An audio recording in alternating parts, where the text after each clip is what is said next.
करोड़ों की लागत से गतिमान है। अनेक योजनाओं पर काम चल रहा है, अनेक योजनाएं प्रस्तावित हैं, जहां एक और आज श्रीनगर में आधुनिक बस स्टैंड एवं पार्किंग का निर्माण किया जा रहा है। वहीं कोटद्वार पौड़ी श्रीनगर सड़क को 2 लेन करने की प्रक्रिया भी गतिमान है।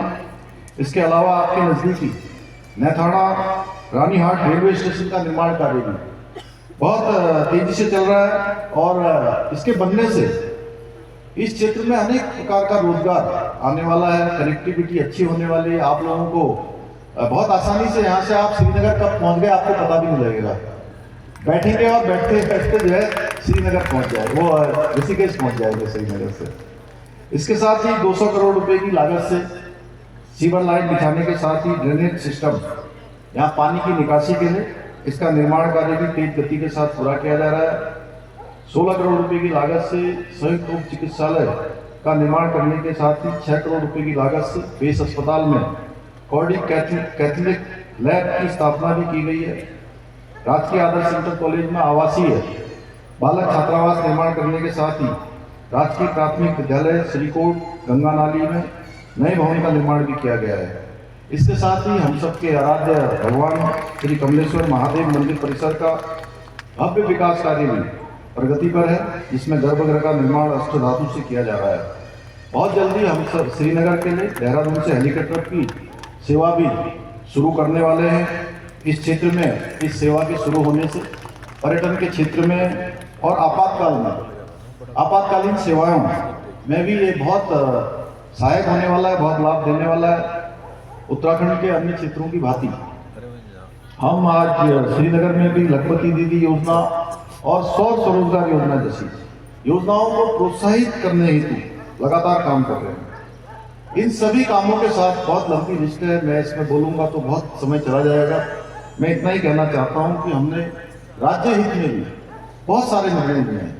चाहे आज मैं 70% अपनी मातृशक्ति की उपस्थिति की बात कर रहा था, तो 70% मातृशक्ति के समक्ष कह रहा हूं कि उत्तराखंड में विधानसभा में हमने विधेयक लाकर 30% का जो आरक्षण है, इसके पीछे हेतु था कि उत्तराखंड में हमारी माताओं बहनों को, हमारी मातृशक्ति को बहुत चुनौतियों का सामना करना पड़ता है, बहुत परेशानियों का सामना करना पड़ता है।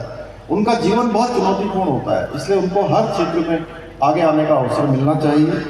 इसके साथ ही हमने 10% का क्षैतिज आरक्षण उत्तराखंड आंदोलनकारियों के लिए निर्धारित किया है और साथ ही साथ हमने देवभूमि की पवित्रता को बनाए रखने के लिए सख्त धर्मांतरण का कानून भी बनाया है कि जिसमें 10 साल तक की सजा का प्रावधान कर दिया।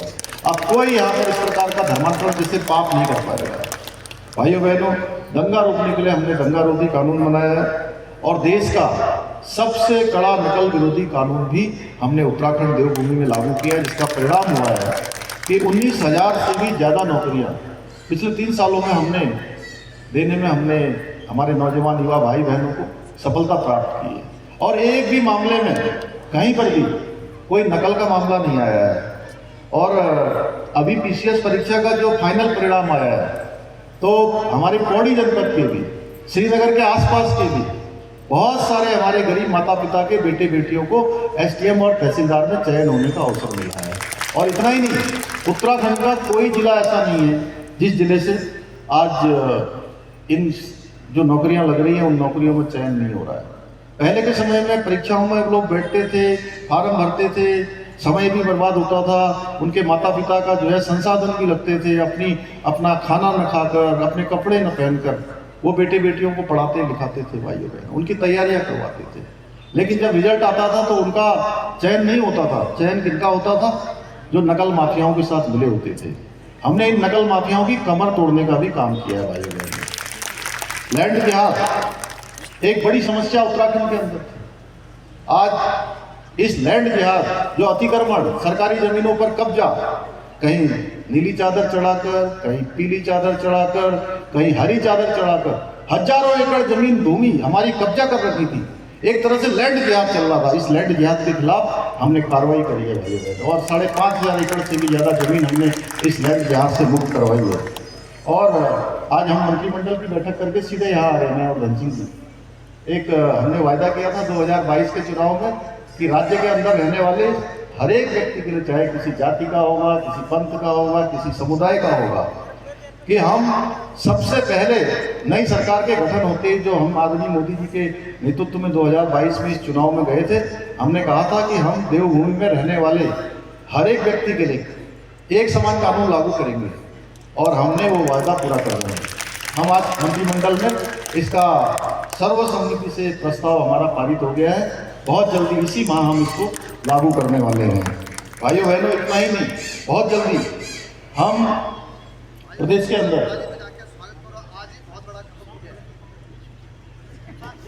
हेलो, आज मंत्रिमंडल में मुख्यमंत्री जी ने बहुत बड़ा काम कर दिया। सब लोग ताली बजा के उनका स्वागत करें। जहाँ ये हमने किया हुआ अपना वायदा निभाया है और देवभूमि उत्तराखंड को ये गौरव प्राप्त हो गया। पूरे देश के अंदर सबसे पहले देवभूमि उत्तराखंड से गंगा निकल रही है, जहां आप सबके लिए समान नागरिक संहिता का कानून बन रहा है। सबके लिए एक समान कानून बन रहा है। और जैसे माँ गंगा आपके बगल से निकल रही है, अलकनंदा जी निकल रही है, और ये पूरे देश को जल जीवन देने का काम कर रही है। महाकुंभ हो रहा है इस समय प्रयागराज में, उस महाकुंभ में भी हमारे यहीं का जल जा रहा है। माँ गंगा ही जो है सबको जो है वहाँ पवित्र कर रही है। इसी प्रकार से ये समान नागरिक संहिता की गंगोत्री भी पूरे देश को आने वाले समय में लाभ देने का काम करेगी। इतना ही नहीं, हम बहुत जल्द सशक्त भू कानून बना करेंगे। राज्य के मूल स्वरूप के साथ खिलवाड़ करने वालों के साथ, छेड़छाड़ करने वालों के साथ कड़ी कार्रवाई सुनिश्चित करने वाले हैं। इसकी प्रक्रिया भी वर्तमान में गतिमान है।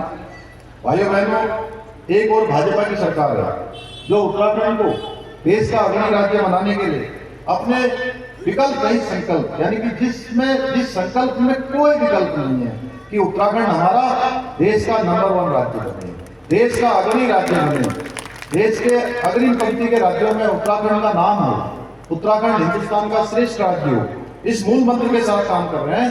वहीं दूसरी ओर कांग्रेस पार्टी है, अन्य पार्टियां हैं, ये केवल और केवल भ्रष्टाचार और तुष्टीकरण की आखंड में डूबी हुई है। एक और भाजपा है जो आदरणीय मोदी जी के नेतृत्व में सनातन संस्कृति के संवर्धन के लिए काम कर रही है, संरक्षण के लिए काम कर रही है।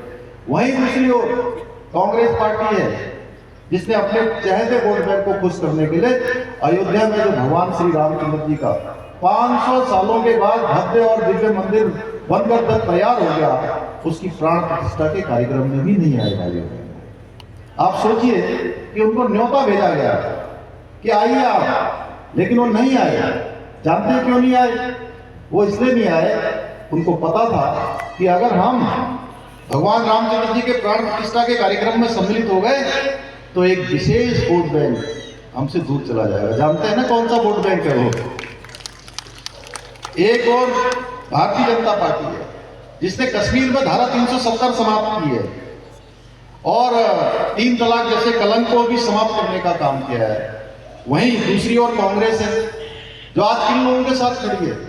मैं कश्मीर के चुनाव में भी गया था, जम्मू और कश्मीर में जब चुनाव हो रहा था, मैं पुंछ क्षेत्र में वहां भी गया था जहां हमारे यही गढ़वाल राइफल्स के 5 रणबांकुरों, 5 हमारे वीरों ने अपने प्राणों का वहां पर बलिदान दिया था। भाइयों बहनों, वो जो कश्मीर के अंदर आतंकवादी घटनाएं, अलगाववादी घटनाएं, जिहादियों की घटनाएं, पत्थर मारने की घटनाएं ये होती थी जब धारा 370 वहां पर लागू था। उसके कारण से आतंकवादियों का प्रोत्साहन होता था और ये धारा 370 के कारण से उनको संरक्षण मिलता था। इस धारा 370 को समाप्त करने का काम मोदी जी की सरकार ने किया और कांग्रेस उनके साथ खड़ी है जो कहते हैं कि हम फिर से दोबारा से जो है धारा 370 लागू करेंगे। भाइयों बहनों,